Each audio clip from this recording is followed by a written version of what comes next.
All right, this is the notorious transfer case nylon gear in this thing. You've seen thousands of these videos. We know how to do this. You can either replace this, find it on Amazon for 70, 80 bucks, or you can replace the nylon gear for around $10, $15, but then you have to punch these out. That's a pain in the ass.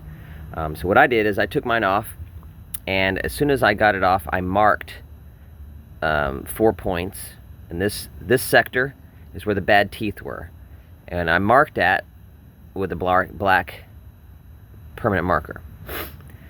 Then I pulled the motor out, rotated this 180 degrees, so now the damaged teeth are up top, and then healthy teeth are on the bottom.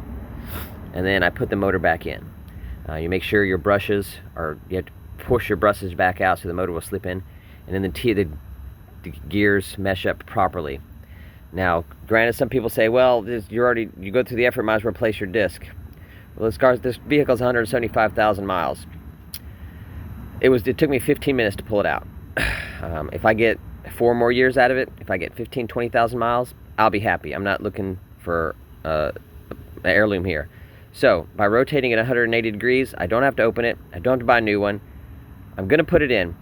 If it doesn't work, I won't upload this video. If it does work, then you're going to be watching it. Effectively 180 degrees, where the unused teeth, or the rarely used teeth from the top, are now on the bottom, and the high used teeth from the bottom are now at the top. So, we'll see how well this works. Super fast, easy, didn't cost me $1, and I'll have it fixed within an hour. Hopefully this helps you guys.